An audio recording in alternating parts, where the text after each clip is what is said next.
Well, here goes nothing. Welcome to another edition of the WWE Monday Night Raw Popcast, exclusively here on the Popcast Network. And I think I am finally not going to be doing the show alone. Ashley, are you there?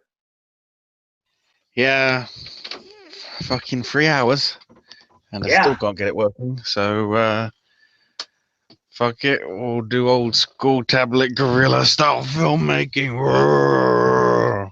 Which is good because if Ashley wouldn't have popped on, because I'll shoot with you guys, we've been trying to get connected for 3 hours now. And if Ashley wouldn't have made the show, I would have just had to do the show by myself tonight. I knew if worse come to the secretly it's just because I wanted to watch Table for free. Uh, that's why I'm running in just on time. That wasn't too bad of a thingamyboo. Well, considering the fact that I had to work this morning and I'm exhausted and was kind of nodding off during Raw, yeah, I did not want to wait till 11:30 to start. He didn't miss much. Hello to yeah. I think I need Vinny to say Raw is War number 224 from March 24th, 1998. Yes. Welcome Pedro to chat. So, as you guys probably know, if you've been following along with my Twitter, and if you're following me on Twitter, my God, how could you not? I just finished up 4 straight days of Impact Wrestling tapings, including a tweet that went viral. What? Well, viral for me, at least. It got over 100 retweets when I talked about Josh Matthews' partner at Slammiversary. Oh God! Oh, what the one where you proposed? Should it be this guy? No, that was the idea I had, and Yeah. it would have worked. And then the idea that they did have was the one that I took a picture of the Tron, I took a picture of the man in general, and I took a picture of the thing that happened, which we will all discuss this on Wednesday. I don't know what's worse. The fact that there's now more titles on Impact Wrestling than there are on WWE. Now, don't talk about it yet. I know. We'll get to that later. And the fact that I almost got, it was interesting. We had Jeremy Borash was chased into the crowd and very, very close to where yours truly was. Oh. Welcome, Logan, to chat. Welcome, Tyler Powell, Ginger Boy Wonder. Tyler says Kurt Hawkins is the Heath Slater of WWE. Oh, boy. Is that actually a compliment? He got to stop offering those open challenges because eventually he's going to do a show in the New York, New Jersey market, and it's going to be accepted by Grimm.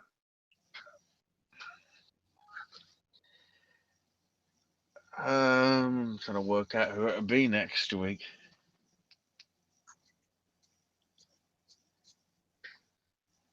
So, is it possible to get on a flight from fucking Coventry to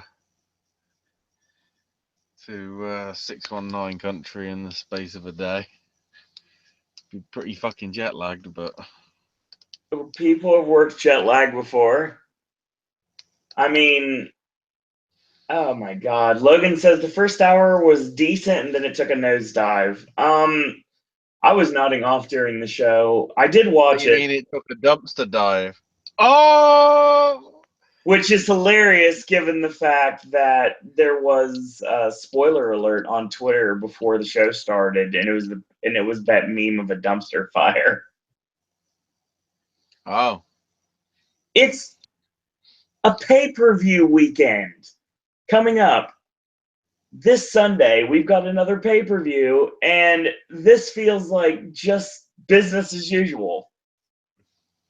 It doesn't help that two of the matches that you care about, you're getting cross publicity. Yep. Because they're on different brands. So that just adds to the fucking confusion. Yeah, and I mean the way that 50-50 booking works is making me believe some things that may or may not happen, but I'm thinking they may have to go away from that this time around. I think with some of the stuff they've done, it's very, very smart. Agreed. Other times, bit too freaking obvious. Yeah. But we shall get to all of that. So welcome.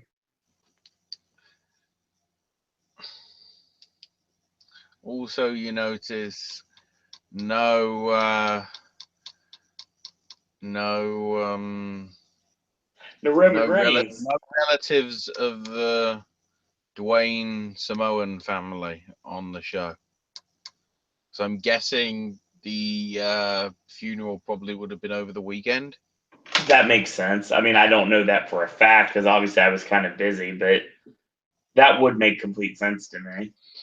Well, it would explain obviously why there's no Roman tonight, and you know they basically just did it in a write-up interview instead. Right. I think that's where I fell asleep, to be honest. Well, yeah, because it's text. It's like, who reads text? Well, you do because you cover promos, and I'm the one that covers matches. And once matches are not going on, I kind of nod out.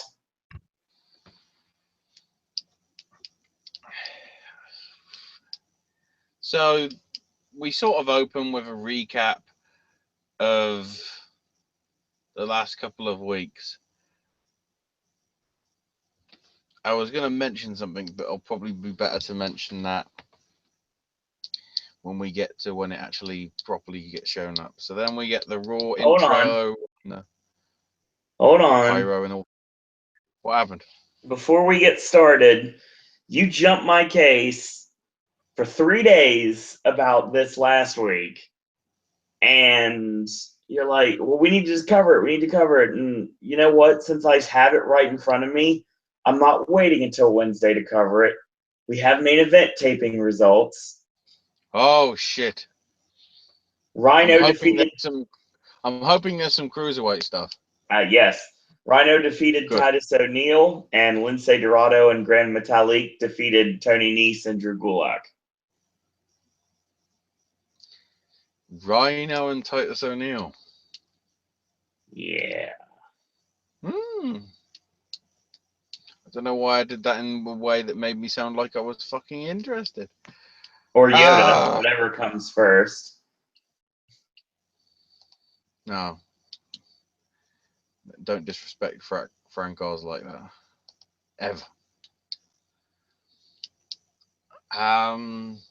So we start off with Jericho, actually. Makes his way to the ring for the last highlight reel on Raw. And like the crowd are going boo, and he's like, look, I don't want to, but when I win that Intercontinental title, the United States title on Sunday, I've got to go to SmackDown. But you'll be all supporting me. The friends of Jericho. Jimmy, oh man. Freaking Hunter S. Thompson, once again.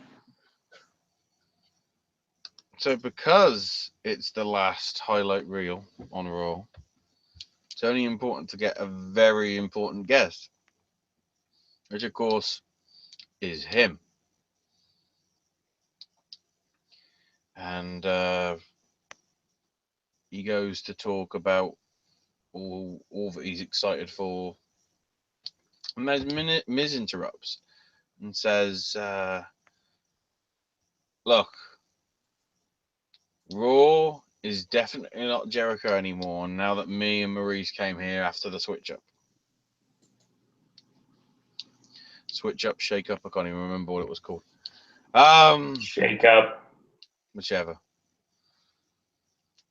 And I hate to be the bearer of bad news, but this isn't going to be the highlight reel anymore. This is now Miz TV. They start raising up the Geratron 6000, changing the carpet out and everything, bringing the director's chairs in. And I did not like Chris going, you do not what you did there with Geratron 6000. And Miz is like, it's a TV. Geratron 6000, it's a TV. And Miz is about to do the Welcome to the Must See Show intro. Only for Dean's music to hit. And he goes, you know what, Chris, you are right. Miz is a stupid idiot. And Miz correctly goes, he never said that. And Chris just goes, well, I was thinking it, so I guess he read my mind. And Dean's like, yeah. Now, if we're going to do this right, guys, get it ready. Then here comes Mitch 2.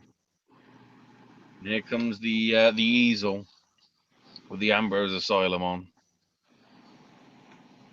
And Dean says, look, Chris, I know we haven't seen eye to eye in the past, so I want to make it up to you, so I've got yourself a gift.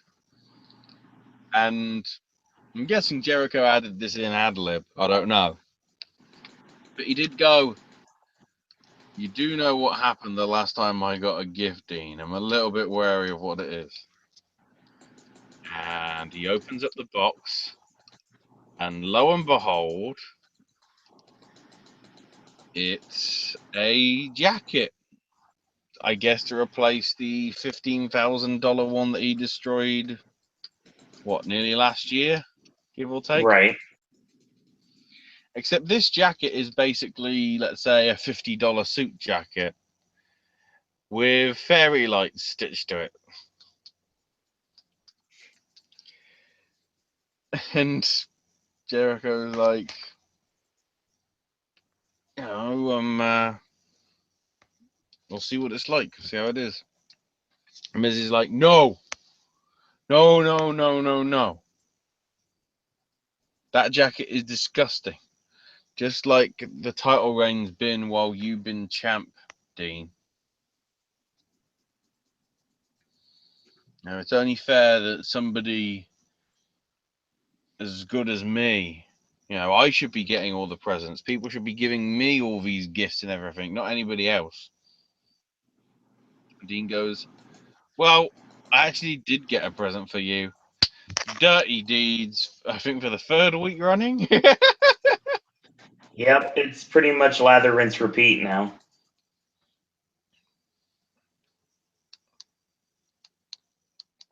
And then Chris puts Maurice on the list for being married to a stupid idiot. Dun-dun-dun. So, since we are an interactive show, I want to bring these comments up. I want to bring the comments up in chat before we go any further. First, I want to give my 2 cents about this. Utilizing the 3 of them going back and forth actually worked quite well for me.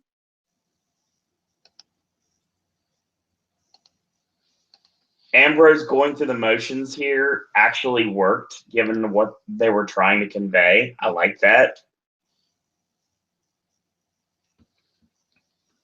I wanted to believe the Miz wouldn't be wasted when he got put on Raw, but if he stays in stuff like this, the only thing that's going to annoy me is the fact that now he can't fight for the championship on the brand because it's not on the brand right now. So the Intercontinental title is the top title on the company when it comes to Raw right now. So they had to make that seem important, and that's exactly what they did. Even though being out there, and of course there was once again, no title match. But so let's get to a couple tidbits in chat. Logan says, I know this is against what we're talking about right now, but he's like, what has happened to Bayley? She was good at NXT, and her promos are kind of cringeworthy. I'm at the point where I'm starting not to care about her, and that's sad. Pedro said he agrees. She was great at NXT working with Asuka and Sasha and so forth, but when she came to the main roster, they rushed everything. Logan wants her to lose the title, and he's pulling for Alexa on Sunday. Pedro says, after SmackDown Live, Alexa seems like the next upcoming star to hold the title a little bit longer. Nia does not need to be anywhere near the title. Don't fence that, please.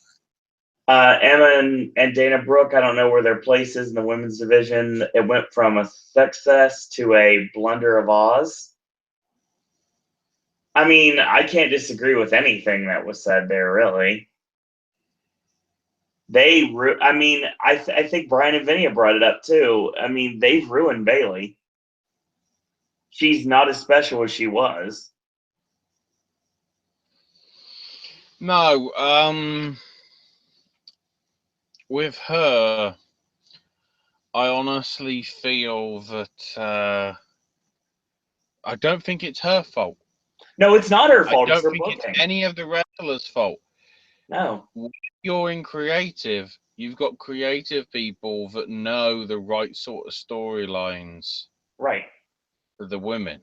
And because Of it's a course. smaller product, there's less cooks spoiling the broth. Now, keep in mind, the Raw SmackDown writing crew is a conglomerate. They write both shows. Right. So there's, I think, like 25 at least. Sounds about right. 25 guys. And probably girls, I'm not sure. I All think so. trying to come up with great ideas. Whereas I think there's only about like 4, possibly 5. Plus the actual bookers of the match get some more input in there as well. Right. So you can tell better storylines and not rush them and not make it feel like, because it just feels at Payback that we've got nothing happening. No, not at all. I mean, trying to think about it, we've got the House of Horrors match, which we still have no idea what it is. Well, they did give a clue. Kind of. And if they did, then if that is the truth, then it's going to be something that, like, I wanted. They gave us the clue. Now we've just got to hope that the clue becomes Tim Curry. A bleak 90s movie reference. Whee! Indeed. Another topic of chat right now is what's going on with Roman and Strowman. Pedro says, I don't think WWE knows what they're doing and coming up with. I feel like a Payback, Strowman might go over, but they're probably going to use Roman's kayfabe injury to cost him his match. That's what should happen at Payback because of this moment with Strowman. I wish they could give him a better run, but having him job to Roman again would just be another mistake. Well, you know, okay, we're getting out of order, but it means I don't have to go over it properly in a bit, just because Exactly. it's the most prominent thing in my mind. Good old Kevin and his video package crew. Yes. During the first Roman Reigns video package bit, when they had Roman standing in the ring, Right. you know, taking in the crowd, that was adulation. And you only heard a slight murmuring of boos when he used the line, "This is my yard now." They're actually trying to make us think that Roman's still face because Braun is murdering everybody, so he has to be a heel. I don't think wrestling fans are that stupid. No, not at They all. clearly are. They think Jinder's a terrorist, you know. Yeah.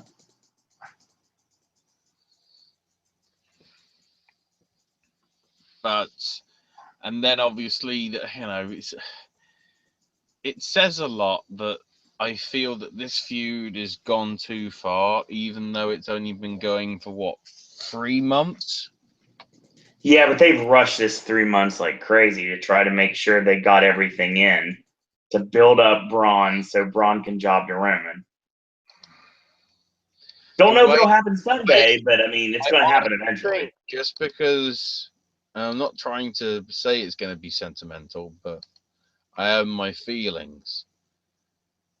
Roman is going to win, not with a spear, not with a Superman punch, but all of a sudden he's going to start doing the Samoan spike.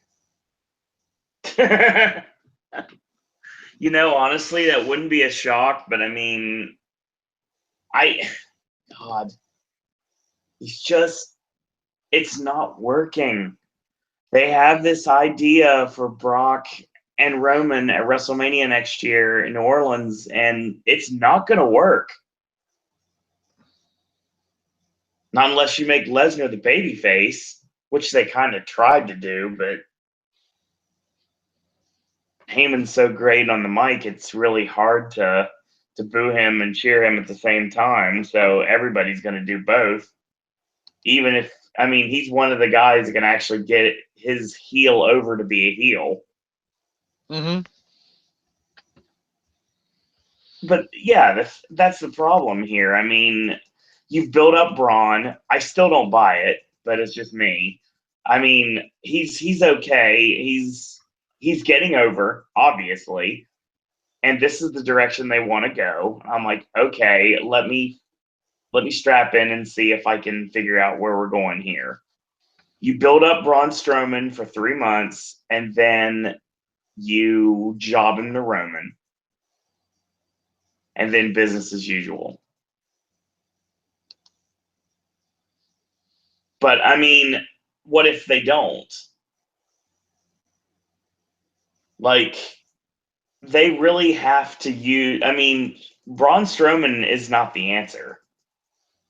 If you want to get Roman Reigns sympathetic babyface reactions, having him get absolutely obliterated by Braun Strowman, someone is hugely over at this point, regardless if they want to announce that that's the case or not, is not the right answer.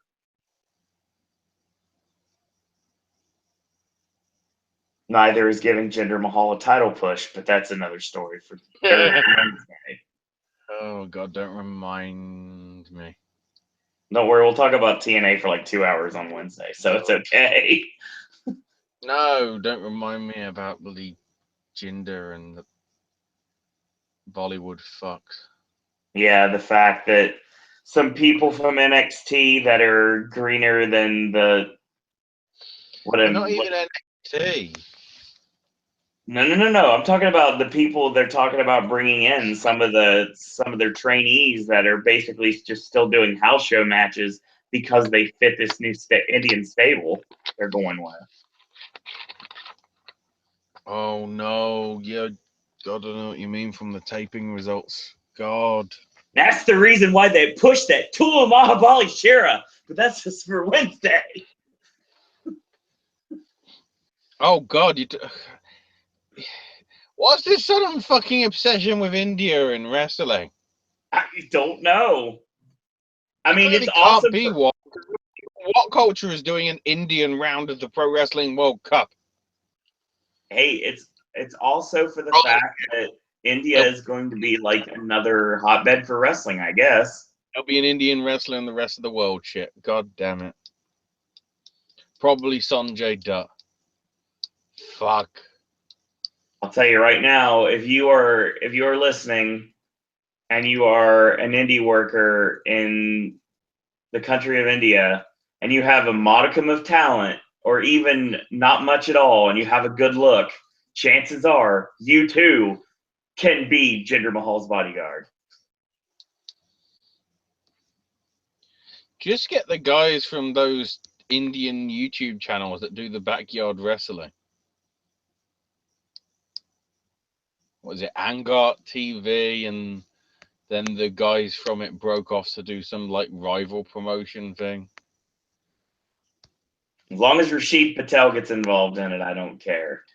That'd make me happy. And that's a shout out from a long time ago. And if you know what I'm talking about, then we can be friends forever. We need Ranjan Singh back out of creative. Yeah. Ranjan Singh needs to show up. That's the shit. That is the crack of cocaine right there. We'll discuss these things at a later time. Don't worry. I mean, obviously, we'll get to that on Wednesday. And like I said before, for those of you that absolutely adore when we talk about many, many weeks of television tapings, when we talk about NXT and Impact, yeah, Wednesday's a day for you. Speaking of TNA. Yes, indeed. It's time to talk Sheamus versus Delete. Not so broken, but broken Matt Hardy. Yeah. On the verge of being broken again because lawsuits are gonna not go well for some company in Nashville that films fucking adverts for hours on their TV tapings. I won't lie, it was awkward, but it was awesome at the same time. God damn. Well, yeah, because hours are fucking awesome. Yes. But also, what the fuck? Anyway. And I have legitimately never heard a pin drop at the Impact Zone in my life, but on this past weekend, I totally did. Al came in and everybody went, "What the fuck is this?" I saw that perch I posted on Twitter. I was like, I have a feeling we may be about to see the owl. And sure enough, it's exactly what happened. Did we ever find out what the name of that fucking owl is? Unless it's well, actually, I'd say unless it's listed on commentary, but that was done for a national TV commercial. They've done no. That's an international. That's the Spike TV thing. Apparently they think they're British. They're like fucking owls. Everybody likes owls, okay? We'll talk about it on Wednesday. So, yeah, I mean, this was good. I enjoyed this. They gave it 10 minutes. They let it go pretty well for a while. Matt hit the side effect on the ring apron. We went to commercial break.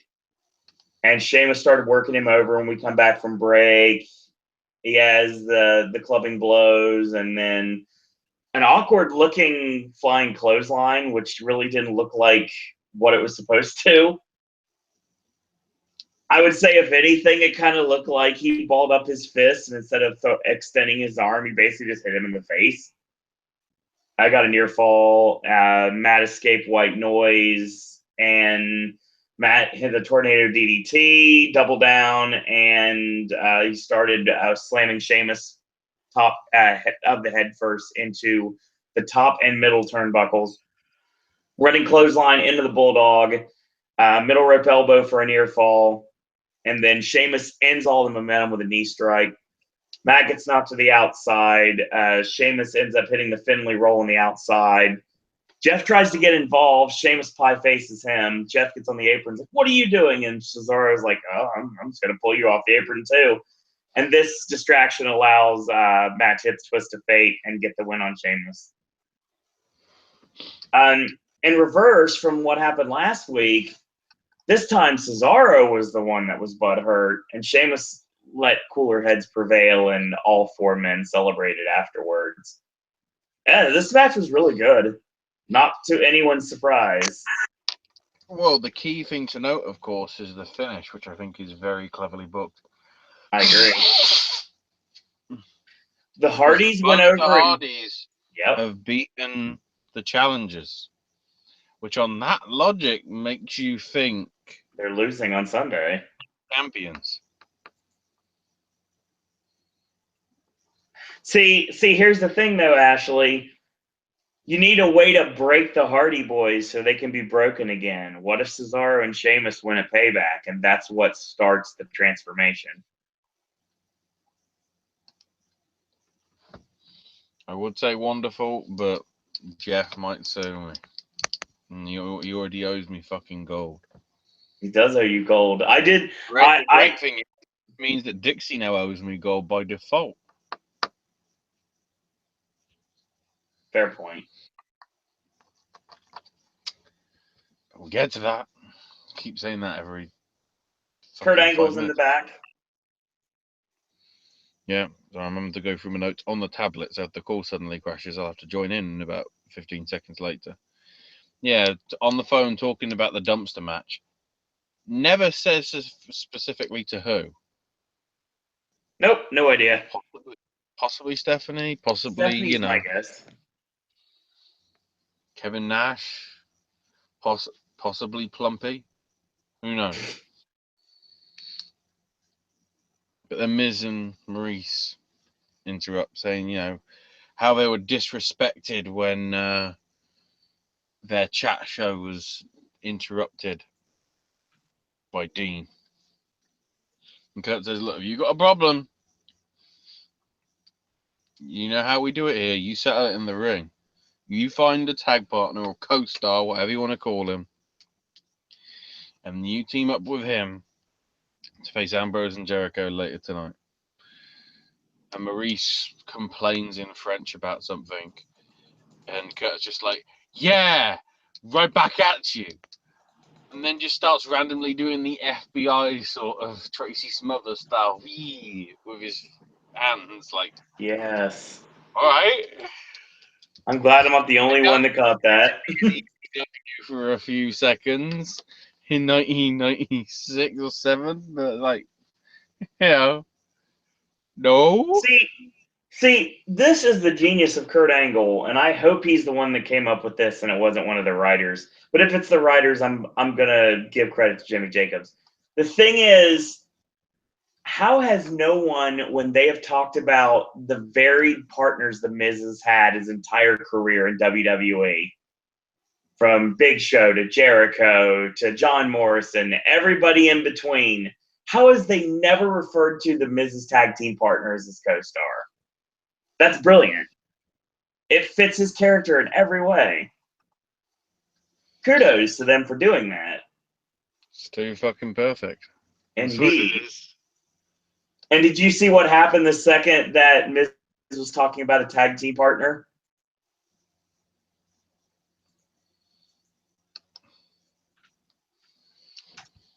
Which bit are we talking about? Well, I'm referring to the fact that on Twitter, someone decided they wanted to start trolling hardcore. Oh, good old Deep Bryan. Although I can barely hear what he said because obviously. Good old Daniel Bryan. No. Might as well do it that loud and everything. The amount of technical problems At the start of this fucking show, where the mouth thing was go deaf. That was brilliant. Basically, it wasn't Brian actually, Ashley. It was the fact that it was Maria Bennett. I wonder who their partner is. Okay. Twitter 2 hours ago. It's pretty smart. Hey, it works. It got a lot of people on Twitter to believe that was going to be the case. I mean, if you're setting that up as the main event, it was going to have to be something to pay off. And as much as I like Mike Bennett, I don't think that would have been a good payoff at this time. No. Plus, for some reason, there's probably a 90-day no-compete clause. There is. I'm pretty sure of it. That's why, kids. That's why the lady is a tramp. That's the wrong thing. So the important thing about SmackDown, it looks as if Nakamura is going to be in action. Yeah, he's finally going to start his program with Dolph Ziggler that's been on the dark matches the last 3 weeks. And then Charlotte and Naomi as well. That's not all. I don't know if it was announced on Raw tonight because it might have been when I fell asleep, but there's going to be a Beat the Clock challenge this week too. Oh, God. We're beating that cock. Pounding it. It's pounding it. Jeez, crazy. So it's going to be American Alpha, the Fashion Police, the Colognes, and the Ascension. And the person that had the tag team that has the shortest time are going to be facing the Usos. Fastlane, maybe? Next week? Well, the next WWE pay-per-view for SmackDown. God. To get him fucking tedious. There's too many pay-per-views. That's the problem. It'll be at the Elimination. No, I was right the first time. Actually, no, it wasn't. It'll be a Backlash. That's my guess.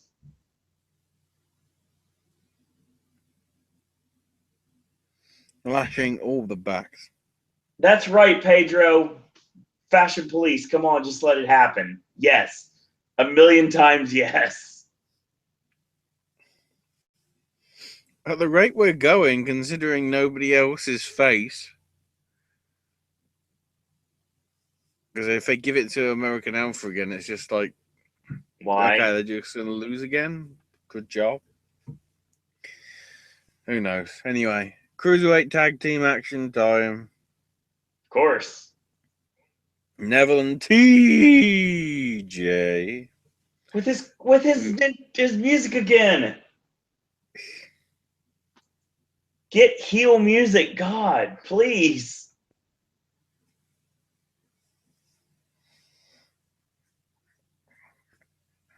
Aries has got better heel music.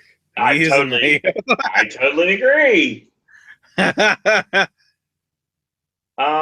was great. It was short, but it was enjoyable. A lot of good stuff here. A lot of good double teams from both men. Aries gets a hot tag, runs wild. Heat-seeking missile to both TJP and Neville. Covers Perkins for a near fall into the last chancery. Neville makes a save. Gallagher breaks it up. And he hits the red card on Neville. Aries hits 2 rolling elbows on TJP and gets the win. Yeah. I know Neville is the cornerstone of the Cruiserweight division. And that's the reason why he's going to be champion for a minute. But the thing about that is eventually you're going to have to transition the belt to Aries. Egads, why? Logan just said there's going to be a no DQ match between Randy Orton and Eric Rowan.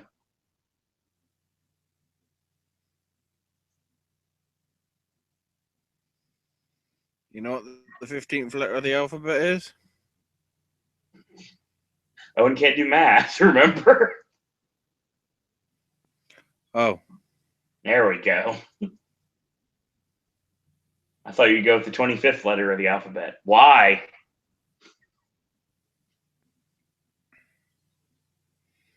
I'll give you the German for no then. 9. Exactly. This was solid, though, for the short time they got.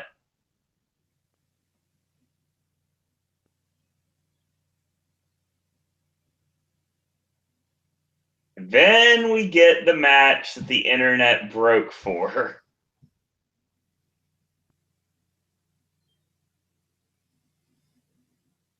It's the It's the sponsored by GameStop dumpster dive match.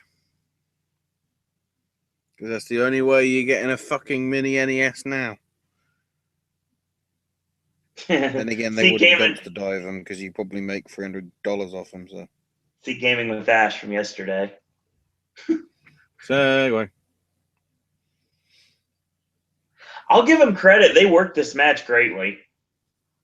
Yeah, well, Braun started off sort of cutting a promo saying, everyone in this arena's trash. So when I put Kalisto in there, it'll represent all of them, but especially Roman Reigns. And then Kalisto's shown talking with Kurt, and Kurt's like, look, are you sure you want to do this? And he says, Kurt, you know what it's like to wrestle with passion, and lucha means fight. And if I don't fight for my honor and fight for what I believe in, then there's no purpose in me fighting for my morals anymore. The interesting thing is his mask. He's got a new mask. He's actually using face paint underneath the mask. New music as well. Much better music, too. Yeah, actually sort of like similar to the music that he used when he was Samurai Del Sol, interestingly. Yep. And then the dumpster match, I said it was okay because it was better than I thought it was going to be. Yeah. The one bit that did worry me, though, was that the stalling suplex, and then he just threw him, basically just dead weight. Yeah. Because he was at such a point with the position of his body that I was like, he's going to land on his fucking head. He's going to land on his fucking head. And then, like, he just bumped perfectly, and it's like, that's Kalisto for you. I like this. I like the way they tease the hanging guillotine to try to get Braun over the top and into the dumpster. I like that.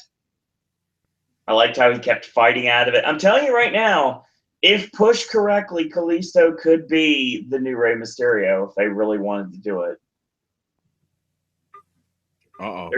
There's been a lot of start-stops, but I mean, I still think it's possible. When he says, uh-oh, that's never a good sign. But yeah, the finish really unique. I like how it worked too. Because they're fighting on the apron, and then Kalisto just drop kicks the legs out from under him, and Braun just falls in the dumpster. Match over.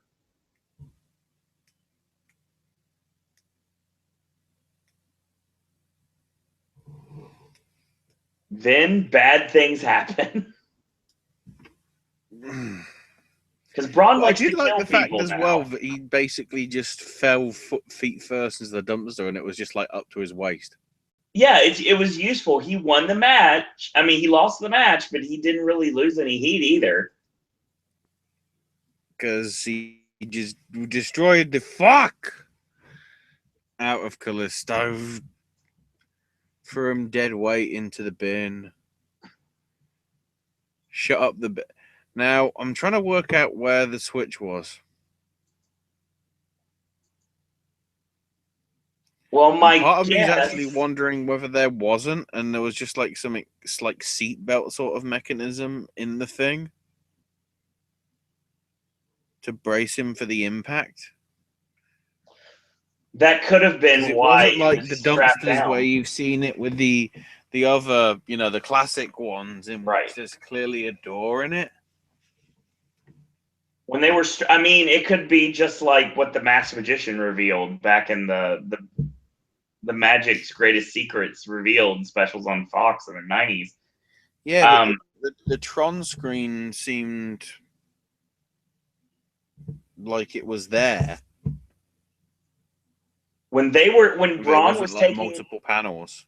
So when Braun was taking the time to strap the dumpster down, I think is a possibility, since the camera was on that, he could have rolled out the back. Yeah, there could have been. I can certainly see that there probably was a hidden sort of panel on whatever. Yes, since I'm a magic mark, I would know that's how that trick is usually done.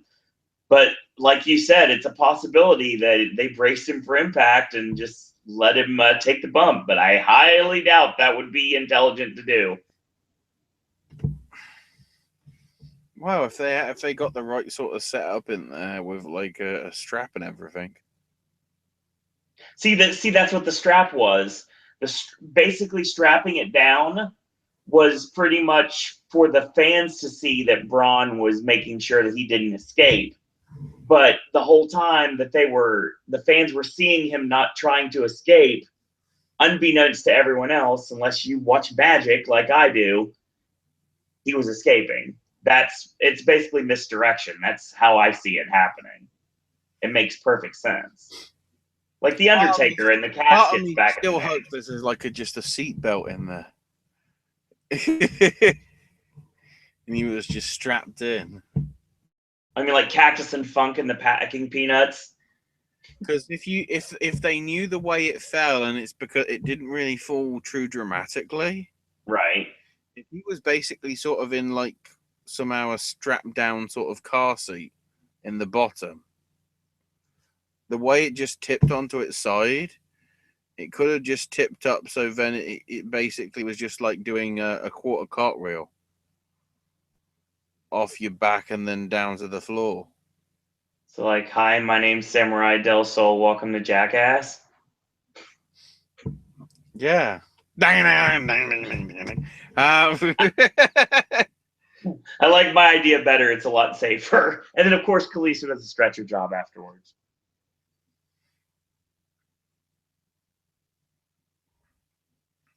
And then I may have fallen asleep. Put on the stretcher and taken into the ambulance.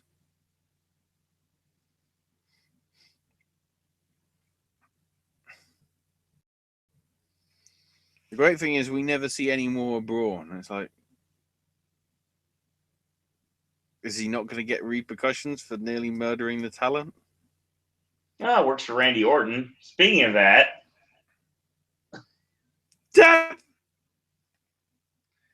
Bray's talking about the House of Horrors.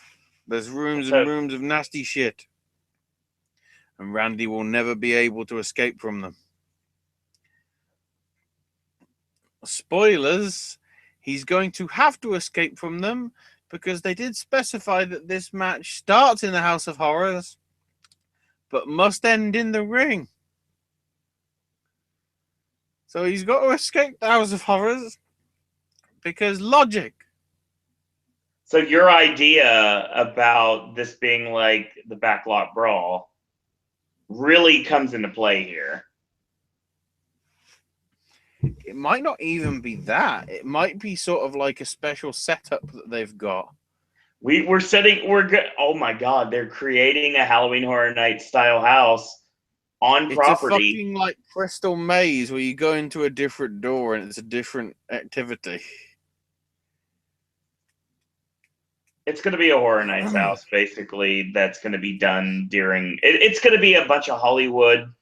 It's going to be not obviously that Hollywood, but it's going to be a bunch of just movie magic and everything. Yes, Pedro, we want it to happen in Horror Nights here, because we've already talked to Mike about it. What do you think? The annoying thing is, though, with the way the show finished this week... You don't care. My theories as to what the hell was happening may be dissipating. Oh, especially when the Sister Abigail into the Jello wall.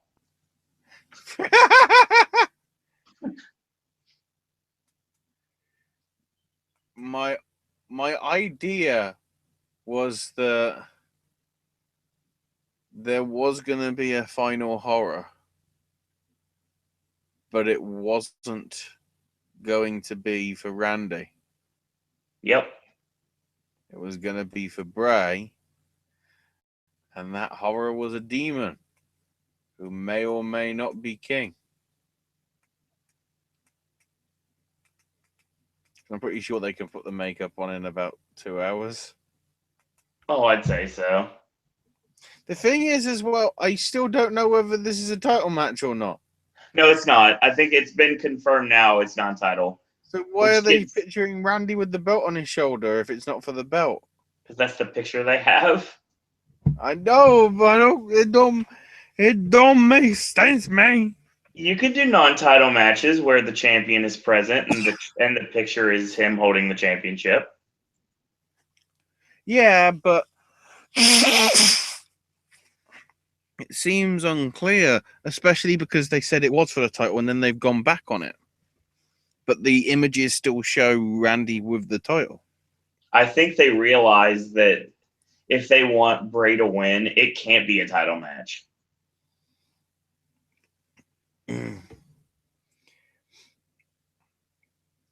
True, but at the same time, what the fuck happens with Jinder? I don't care. That's sort of what I'm going on. I'm going on that argument. That's the thing. It's like, after all this House of Horror stuff, whether it's good or bad, will anybody actually give a shit about the fact that your main event for Chicago is fucking Jinder? Yeah, I mean they've got several weeks to be able to build this pay-per-view up properly. And I think once we get done with Payback this weekend, then I think they're going to start to focus completely on trying to build Jinder into I just realized where we keep talking about this shit. Oh, I know why too. Oh, God. Oh my God. This, I didn't think I'd say this. We've got a contender for worst match every year. Oh my God, this match sucked. Oh Dana my God. Brooke, Yeah, the two who is people. green as shit, versus Yes. Alicia Fox. It was dangerous. Who not, she's dangerous, but also at the same time, I think she's getting fired. It's a possibility. She's getting let go after a decade. There's no reason to keep her around anymore. No. Her storyline has run its course on 205. I can't. The best thing is Dana was doing dangerous shit. Alicia was doing dangerous shit. I was like, are you both trying to make? That entire match might be on Botchamania next week. I have a feeling it probably will be. Logan said if it wasn't for the injury, this would be Rusev in Jinder's position, which I buy a lot more, obviously, and I'm sure anyone would. Yep. But then again, they're splitting up Rusev and Lana because Lana has to take over Emelina's gimmick. And apparently, there is a video that's surfacing around online of her doing the gimmick at an NXT show. And I believe someone said something to the extent of, that's the worst thing I've ever seen. That person has no fucking taste.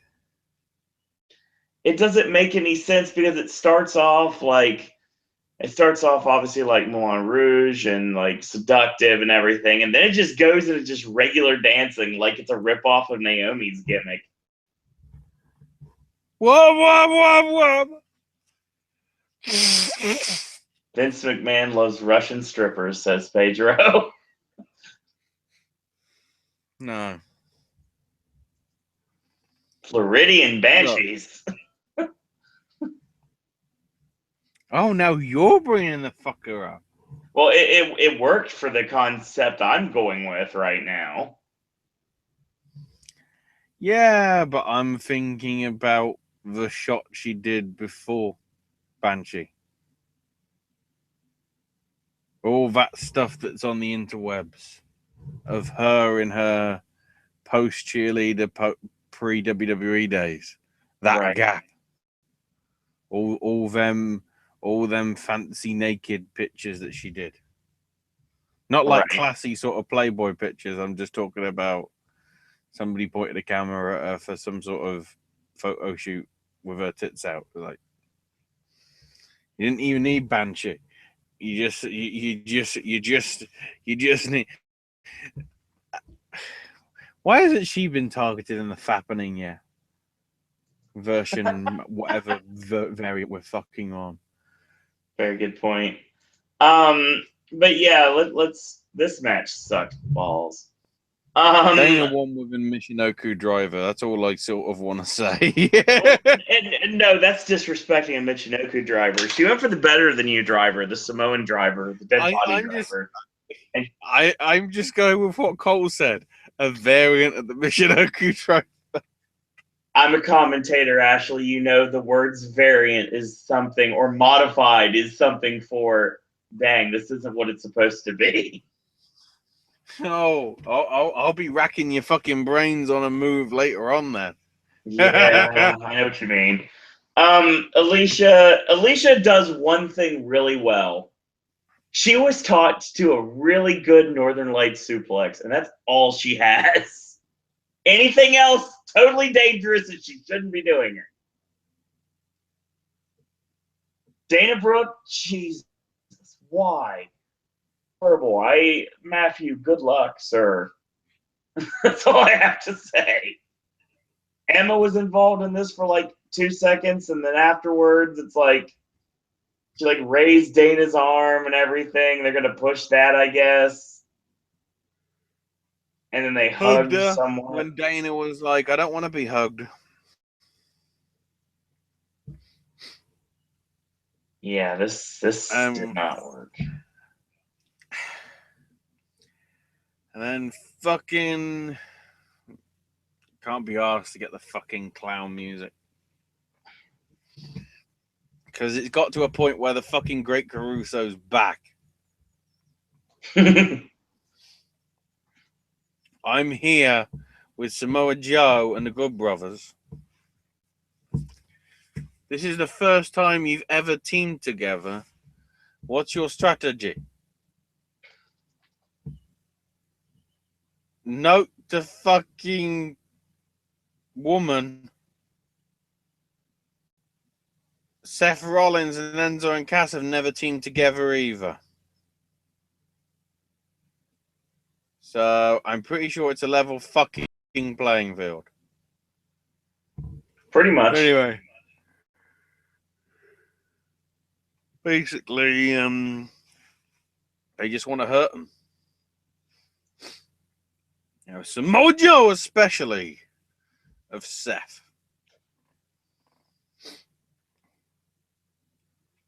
And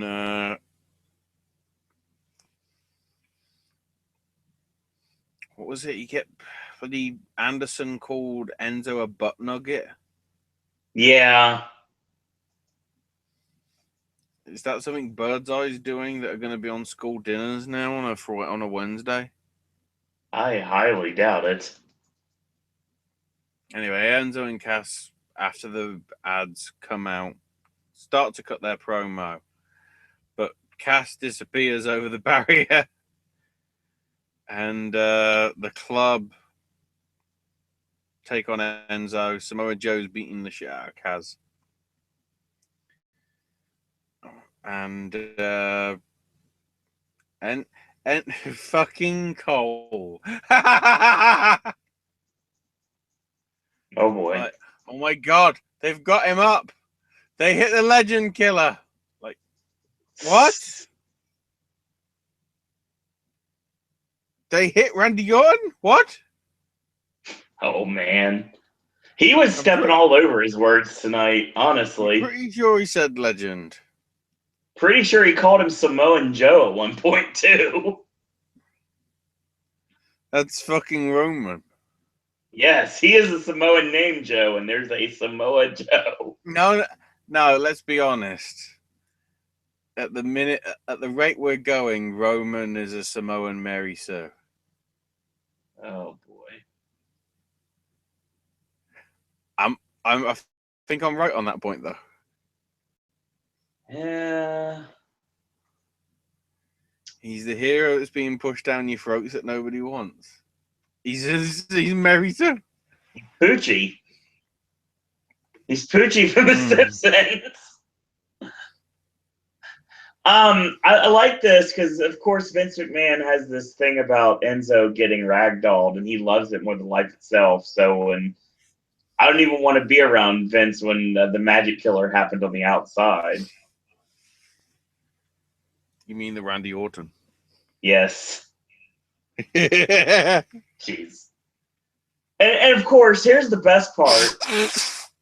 We go to commercial. We come back, and we're mid-sentence with Kurt Angle basically bringing out the replacement. Yeah.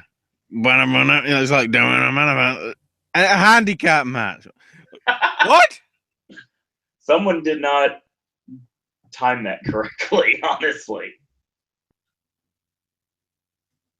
So, I'm getting you a tag partner, and it's this guy. And then we don't have the whole all that stuff. We just have the guitar. And Balor just shows up, and they go, "Oh, the fucking club is going head to head." Yeah, this was pretty obvious that was going to be the partner. That happened for about 0.4 of a second. Yeah, in this, 8-minute match? It didn't even go for an advert, from what I remember. 6 minutes.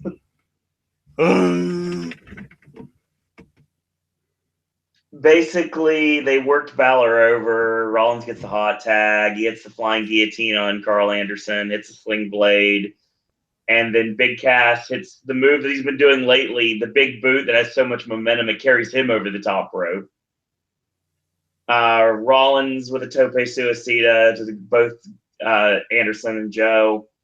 Balor takes Joe out, and Rollins sets up the pedigree, drops it, and then it's the rain trigger.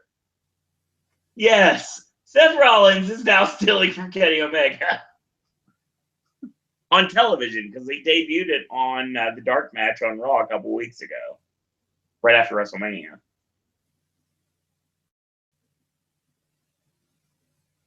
Does not look as great as Kenny's, obviously. And I read something on Twitter that made me laugh. It was a conversation that was had, a hypothetical conversation that was had in the locker room. It's like, so John, I hear Seth is using Omega's knee now.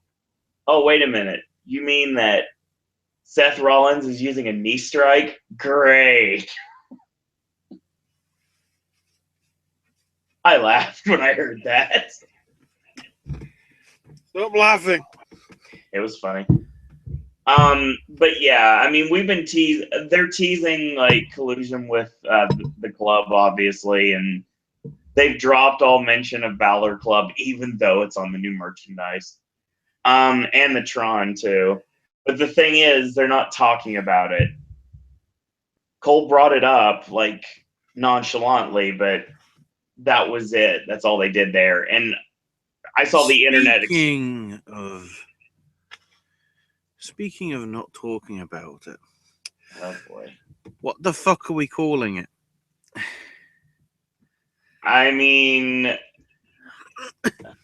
there's not really anything I could I have to think about it to call it something. No, honestly, if you really wanted to call it what it should be, I would steal from an old finisher name, but I don't like doing that because then it'd be like version 2.0, because obviously the Dirty Deeds being the headlock driver and then turning it into the double arm DDT, I hated that because I don't like when things are renamed. But if you really want to call it something, it might as well be called the Blackout. That's exactly what it does.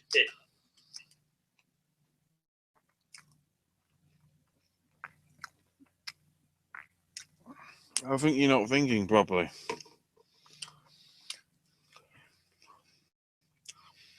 How does the move start? Obviously, the word rain comes to mind. Yeah. And what sounds like Rainmaker? Don't say Painmaker. Kingslayer. That's a good idea, but that's what he should have called his version of the pedigree. If I was Rollins, I would have used the J Driller. He doesn't need the pedigree, though. I think that's what we've established tonight. Pedigree is gone. Pedigree's gone, but why rename your new move to put over something you've already done with his own move in the first place. You've already slayed the king with his own move. Well,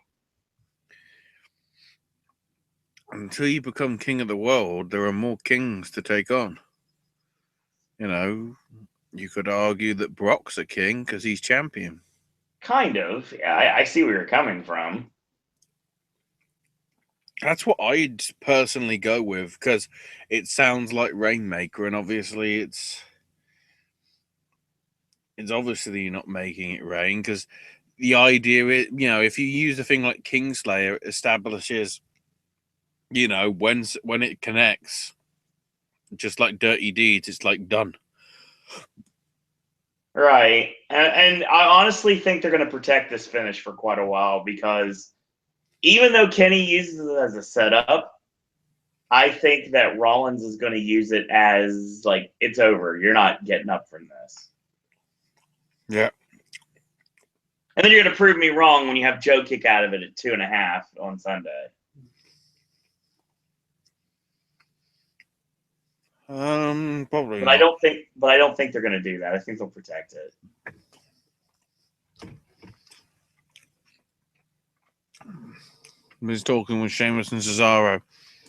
And Sheamus and Cesaro were like, we're in Kansas City. We just want to get the fuck out of here.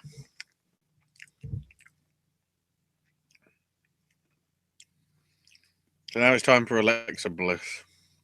Life is good for about 5 minutes. Most people come out and say what they're going to do, you know, who they like, who they dislike.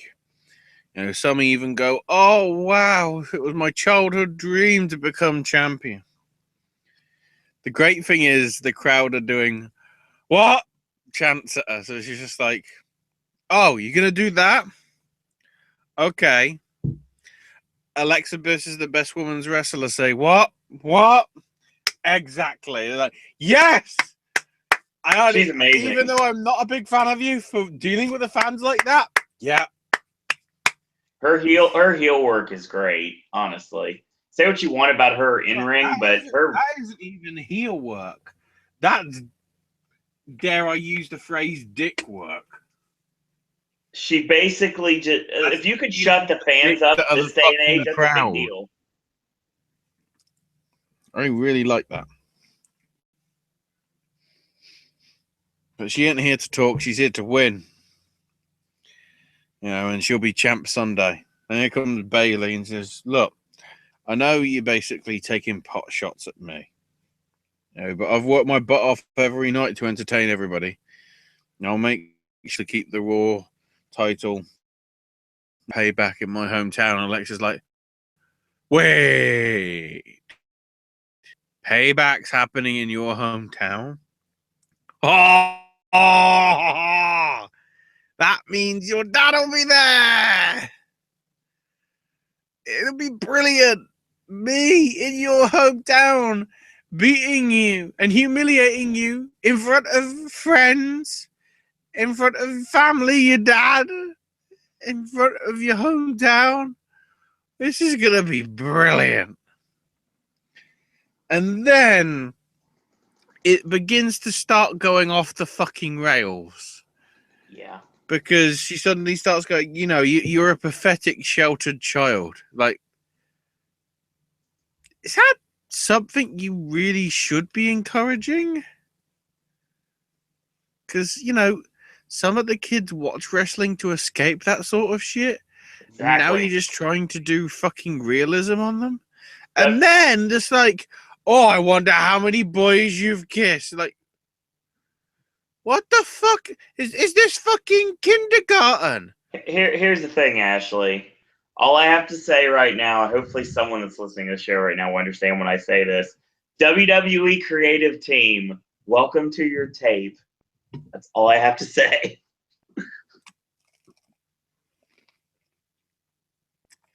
Christ. And Sasha shows up and says, you know, Alexa's like, oh, look, it's a sideshow. You know, did mommy pack you some letters? And of course, Sasha goes, look, the last letter I sent her was pretty cute. But aside from that,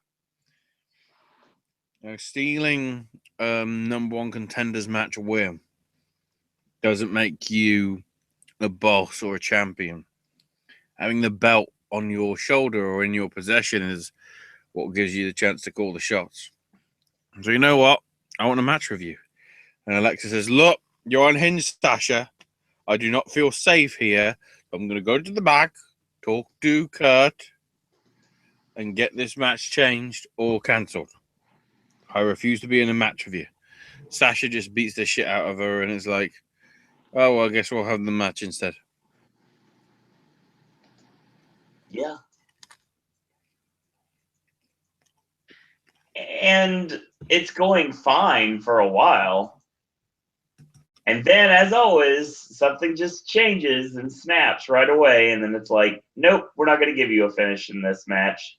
We're going to give you about 3 minutes of back and forth and really whet your appetite for when this match actually happens. Knowing full well that Sasha's about to turn heel, whether it happens this Sunday or Monday or down the line, it's going to happen soon. If Alexa wins on Sunday, it's because of interference backfiring from Sasha.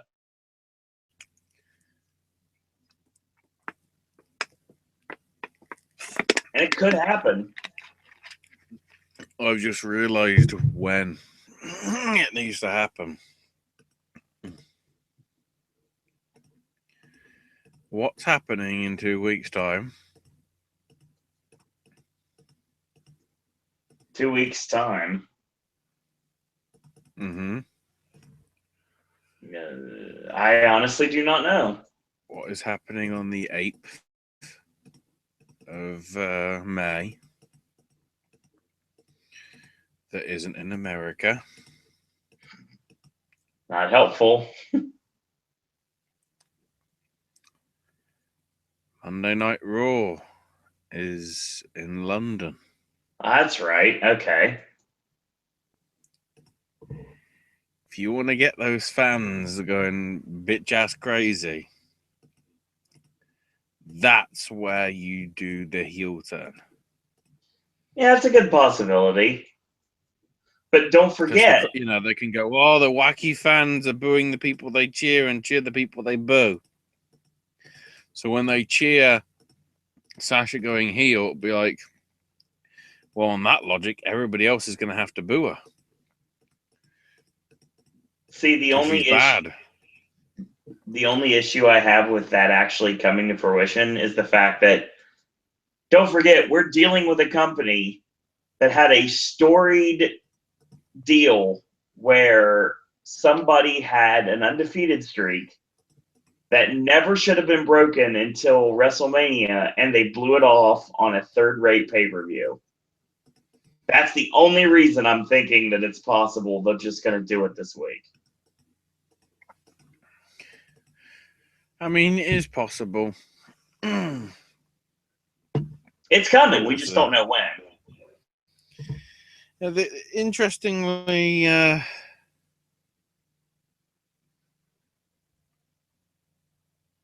on.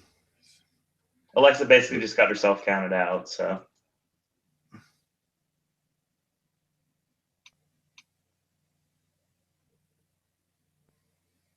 Yeah.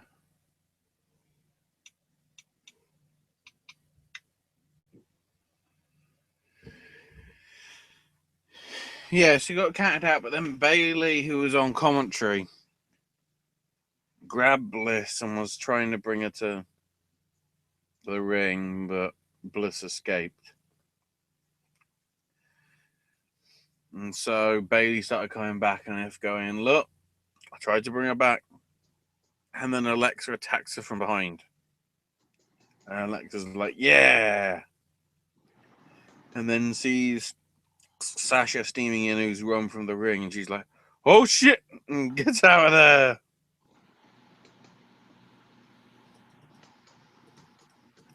So pretty good thing there.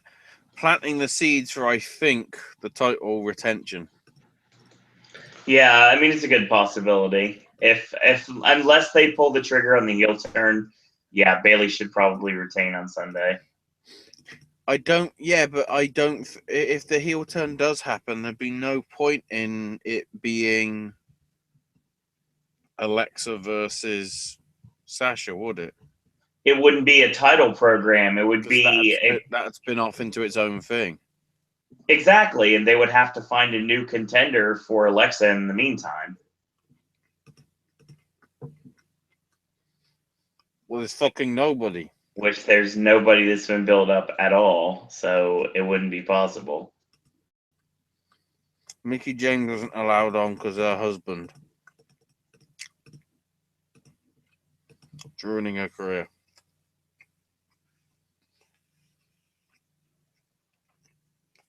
So on the pre-show,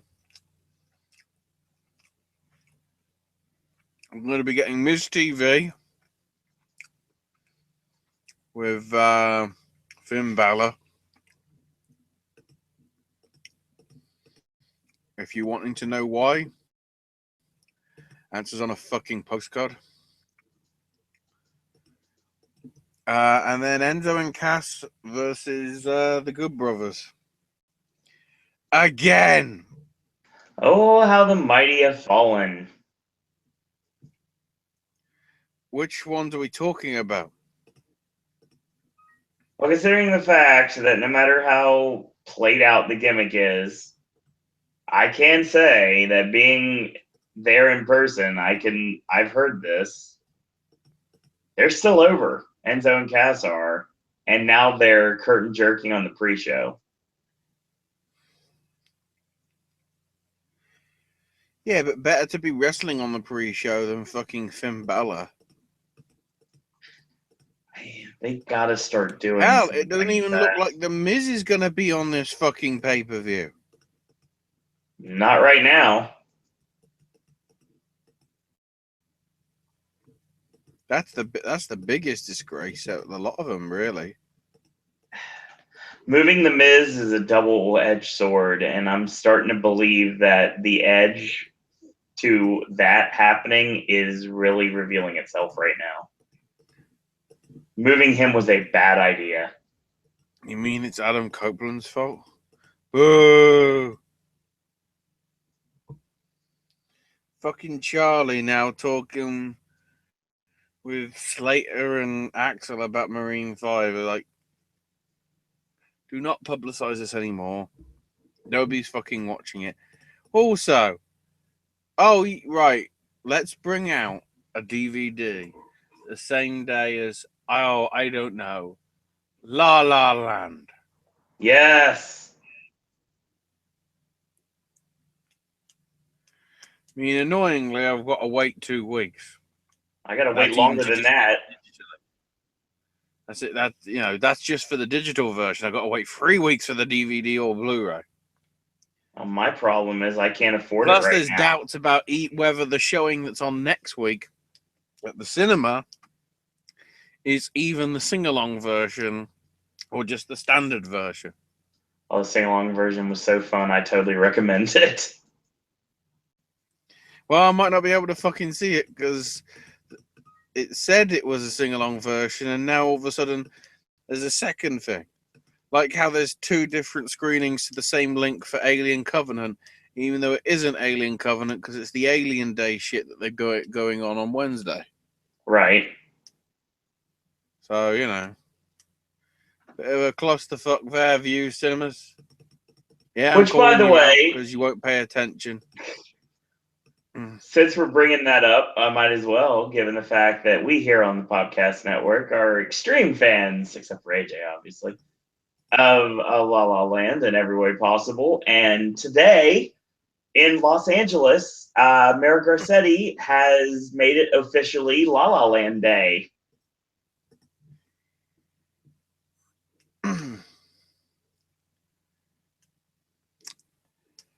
I don't know what to say about it.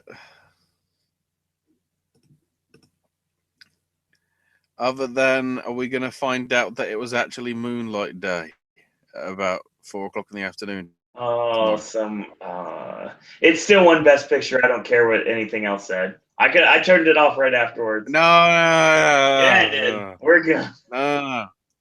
Fuck it. It didn't win but it Did. it won enough anyway. No, it didn't. Didn't win as what it should. Everything it should have. That's for sure. But yeah, that's what's going down. So yeah, it starts at 8 a.m. Pacific time. Watch on Facebook Live on La La Land Facebook page to get more information. They're going to be honoring Damien Chazelle. There's going to be a ceremony at City Hall, live jazz performances, aerial performances by Bandaloop dancers. And in various places around the country, they're going to be turning certain jazz clubs into Sebs for one night only. Chicago, LA, DC, New Orleans, and San Francisco. They better fucking do that around the jazz clubs in the UK when that comes out in a few weeks. Wish they did it here. I'd go in a heartbeat. I don't care where the closest jazz club is. I'd Uber there. I don't care. Where's Jerry Seinfeld? You like jazz? What jazz? Yeah. Memes. There's a reason we're talking about La La Land right now, because the rest of this show. Miz gets a note. Miz gets a note, and he's excited. Okay, first off, he's actually been told that Sony's just got the deal for the Bond 25 film. I can't imagine. Okay, we know who ended up being his partner. Can you imagine this character writing a note? Yeah. Dear Dowie, I'm having an awful lot of fun here in the bayou. Dear God, I did that on purpose because I knew darn well you were going to deliver, and you certainly did, as always. Sister Abigail tells me I need to rape a chicken. The only person going after chickens is Enzo Amore. I don't think he is now. I don't know whether he likes them crispy. He likes them golden. I don't know whether he likes them crispy. Pedro says it's like Fallon with the thank you notes.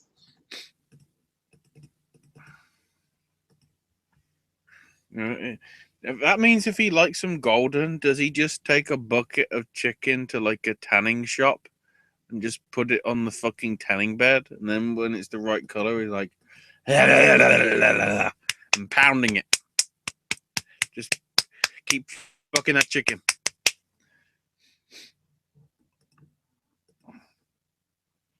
Oh, fuck. Speaking of keep fucking that chicken, fucking Kurt Hawkins. Oh, boy. It's time for the Hall of Pain. I mean, the Wall of Shame. I mean, the Star Factory. Nothing. This week, it's Monty Python's Flying Circus. No, just kidding. It's somebody that might be getting a push, sort of. Probably. Sure. In Apollo Crews. Yeah, nothing to this match. Straight up squash. Mm-hmm. Apollo hits the cruise missile for the win. I think you'll find it was a spinning power bomb. Michael Cole was like, I know. It's fucking cool. I don't know what these moves are. I'm not taught these things. He was getting good for a while, and it's like he was starting to know move names. And now he's like, I don't know what room I'm in right now. I'm smart. Yeah. SMRT.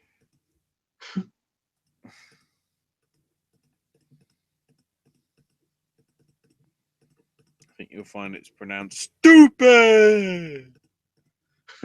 All the things I've listened to on YouTube today, yeah, that ties in very well.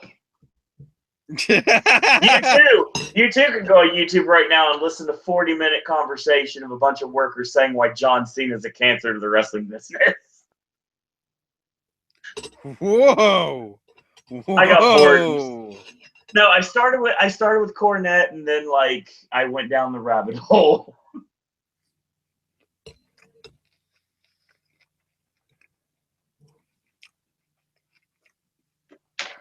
So we then get an update on Callisto.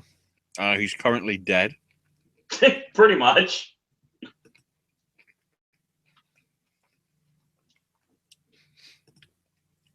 The great thing is, you know, Roman gets beaten the fuck out of, chucked off a loading bay with a stretcher, and tipped up in the side of an ambulance.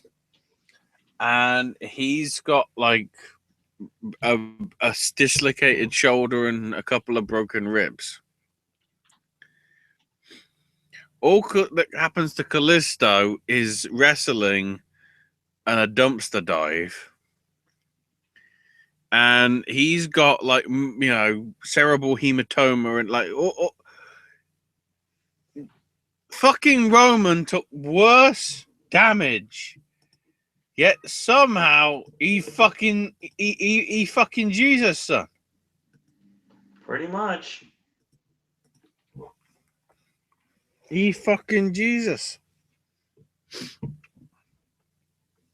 Then they have some highlights from a interview, text form interview on the website saying, you know, how obviously this build-up couldn't have happened at a worse time. You know, given the passing of his brother. But, you know, he'll soldier on. And then they have the video package highlighting the rivalry over the last few months. Then we got Kurt backstage with Aries, who's proposing a 205 lane main event that's pretty damn special. Kurt says, I'll think about it and I'll let you know. So we don't know what that is. Nope, no idea. But I am intrigued, I will say that. And then Miz shows up and it's like, so, who's your tag partner? And Miz is like, hey, I think you'll find my partner found me. Cue fucking Samson strumming behind like, well, this makes sense because of what happened last week with Jericho. And Kurt's like, you know, wow, interesting pick. And Miz goes, that isn't my pick. I don't even know who he is. So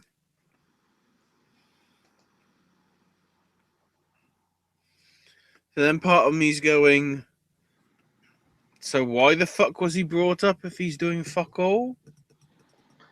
Yeah. I heard that too, Pedro.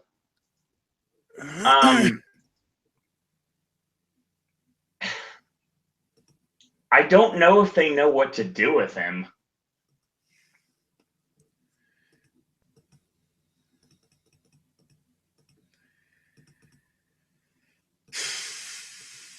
I mean, that's a great situation for him to be in, though. Yeah, I mean, he's show up doing barely anything. Still getting fucking paid for it. Yeah, he doesn't care. He's not having to do anything except for strum a couple guitar strings and just walk back and forth. That's all he's doing right now, and he's getting paid for it just as much as he would if he was taking bumps night in and night out.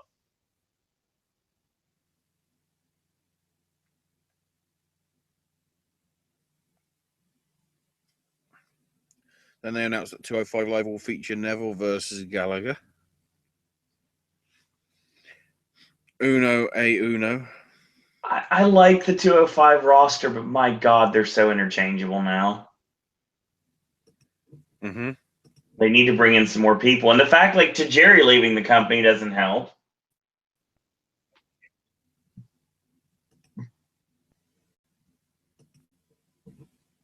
Oh, you totally forgot about Titus O'Neil showing up and trying to recruit Apollo Crews again. There might be a reason why.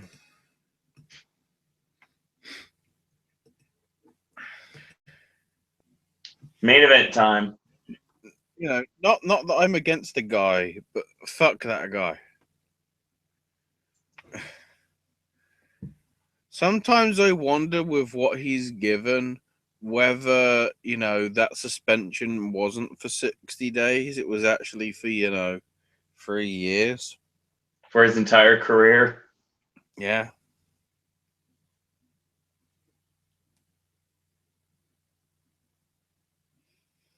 So it's Dean. Oh, there was the bit that I forgot to mention with Jericho. With the two of them backstage. And Dean's adamant that he doesn't want to be on the list. And Chris is like, well, nobody normally comes off it, but that is a pretty nice jacket you got for me. I've heard it's all the rage in Paddy. You know what happens when you get me a great-looking coat from Paddy? You just made the list. And of course, Dean's like slapping on the back. Like, come on, we can do this. We're good. And then Chris is just like, I'm secretly adding you to the list.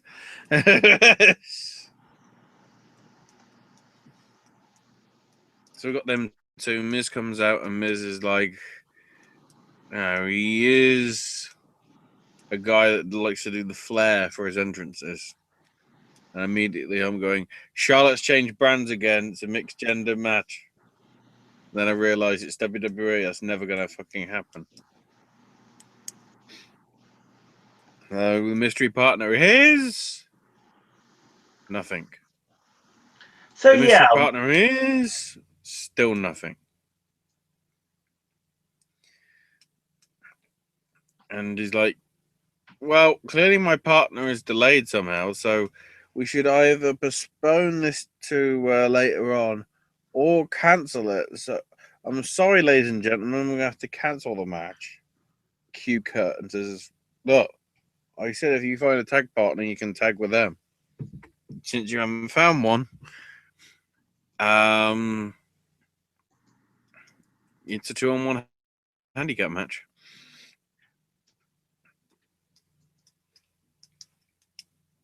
Which sort of is right. Love the logic.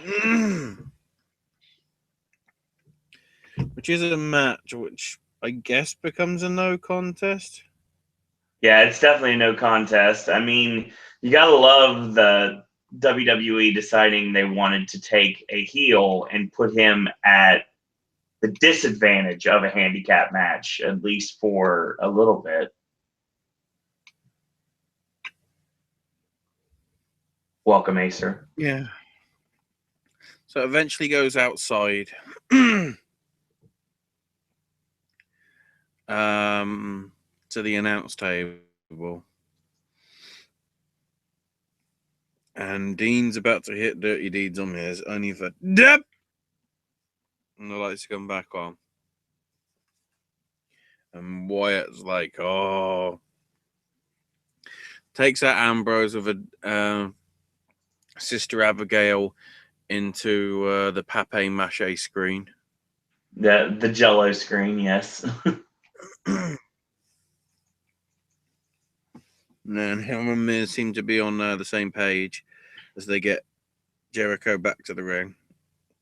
And Miz is like, look, I've got this. I'll deal with this. Walks straight into a code breaker. Chris then himself gets Sister Abigail off Wyatt. And then Miz is like, yeah, we make a great team. And all the time, Bray's like, oh, son. And Miz gets hit with Sister Abigail. No one is safe. Follow the buzzards. Yeah. Dab. Cut to the back. That happened. Yeah, so it's like, so does that mean he's in the IC title picture?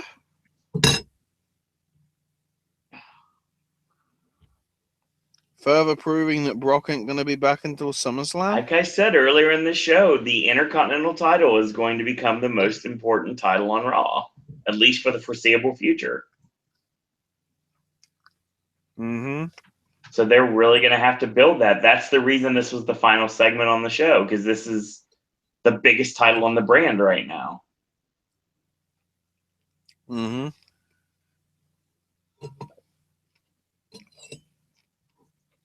I guess we'll see. It's like, and I don't know, this just didn't feel like a go. I mean, I guess I want to say this didn't feel like a go home show, but lately they usually don't anymore.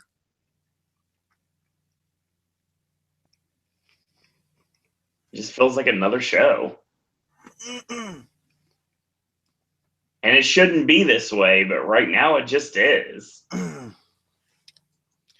One of the weakest go home shows that I can think of that WWE's had. I can't say in a long time because obviously I can't think back to a lot of them, but certainly this year. Yeah, there are people on Twitter that were saying immediately that this is the worst Raw that we've seen this year. Which ain't saying much because we're only a third of the way through it. Yeah, indeed.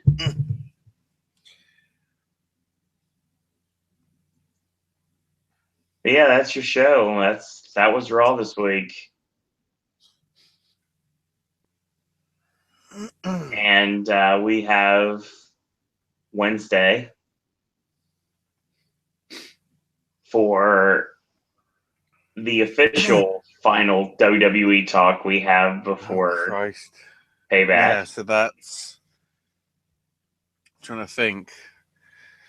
SmackDown, 205 Live, Impact, including discussing everything that's coming over the next 6 weeks, 7 weeks. Yeah, pretty much. The great thing is, to the fucking Indian shows, we won't have any taping spoilers. Because I don't think anybody in India will watch this shit.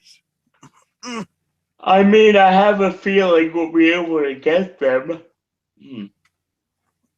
Yeah, some crazy idiot in India will be wanting to know what happened. I don't know. It really So seemed we got like that to talk about. Ring of Honor. Yep. With the finale of the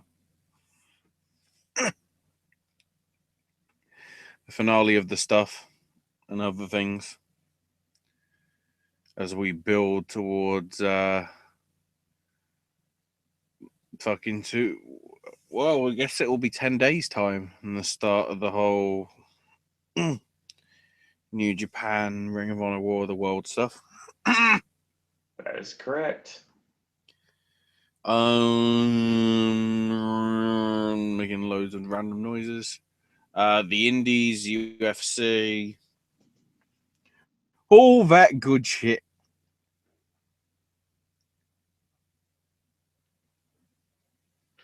So I believe that's our show tonight. Acer says this week's Raw wasn't really a go-home episode to Payback. So much for Raw not really pumping up with what Payback is advertised and offering this Sunday. Back to yet another episodic Raw, though. Yes, very true.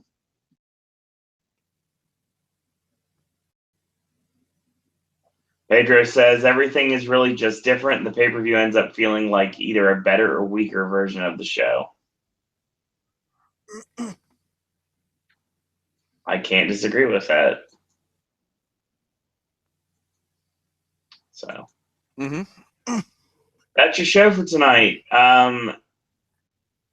Ashley, where can we find you on social media? I'm on Twitter at Ash is my name UK. Gaming with Ash will be back next Monday. And thanks to everyone to being in chat tonight. Pedro, you can follow him on Twitter at Evil Takes Root. Logan, follow him on Twitter at Logan Burton 10. And of course, Acer, follow him on Twitter at Acer1337. Yes, in a row for all the podcasts you should be listening to, Wrestling and or otherwise, and also his YouTube channel, Acer5000. So check that out. It's available in the links in the description bar below. Shout out to Tyler Powell, Ginger Boy Wonder, for joining us a little bit. Jeremy Mills, who is working and busy, so he wasn't able to make the show tonight. So he'll be listening at work tomorrow, apparently. So big shout out to Jeremy Mills for that. And anybody that I got to meet or get to see again over the weekend, if you're listening, thank you for listening. And hopefully you'll join us on Wednesday when we're going to talk a little bit of everything. Everything Ashley mentioned, SmackDown, 205 Live, and NXT, all the WWE branded stuff. Stuff like New Japan and Ring of Honor. We're going to talk a lot about Impact with all the tapings and the one-night only tapings as well. As Explosion tapings, so all that's going to be covered this week, as well as... we finally have details on the Japanese leg of the What Culture Pro Wrestling World Cup. Yeah, WCPW and... Spoilers. Thanks, Rev Pro. Yes, and so much stuff going to be talked about on Wednesday. Regular night and time for the Wednesday Wrestling Podcast, 9 o'clock p.m., and of course... we got a Sip and Snack coming on Thursday. AJ takes over the network this coming weekend. As always, we've got AJ's TV reviews. Second episode of Fargo coming up. I hope you guys out there got to check that out. AJ's movie reviews is going to be returning on Saturday. And Sunday will be a brand new edition of Versus. And most likely you'll flip both of those because I think Versus is Saturday now. And AJ's movie reviews is back to Sunday. But we'll see what happens. There's been a lot of craziness lately, so hopefully we'll work that out. And this Sunday night, immediately following Payback, Ashley and myself will be doing our WWE Payback podcast, talk about the pay-per-view. So it's crazy. It's crazy. I had to watch wrestling, and I missed the fucking trailer dropping for Kingsman 2. Yeah, God damn it. Just saw it on Facebook. I'll have to check it out later. So that's your show. Once again, I want to thank everyone for tuning in tonight. If you like what you're hearing, like our Facebook fan page at Popcast Network. We have Zazzle merch at Popcast Network. We have a Patreon at Popcast Network. And we have a Twitter at Popcast Network. Follow me on Twitter at Sir Owen Disney. And as always, in a world where there are a billion wrestling podcasts, we're very pleased that once more this evening you've chosen a podcast. I thank everyone for watching. Thanks, everyone, for listening. Those of you that are able to, you need to go buy La La Land on DVD and Blu-ray and digital in any way you can. Check out 13 Reasons Why on Netflix or any other means possible because you need to. And if you like it, check out the book because it's phenomenal as well. So tomorrow, boys and girls, that's all we got to say about that. Yeah, it is. God damn it, Jinder. WWE Creative, welcome to your tape.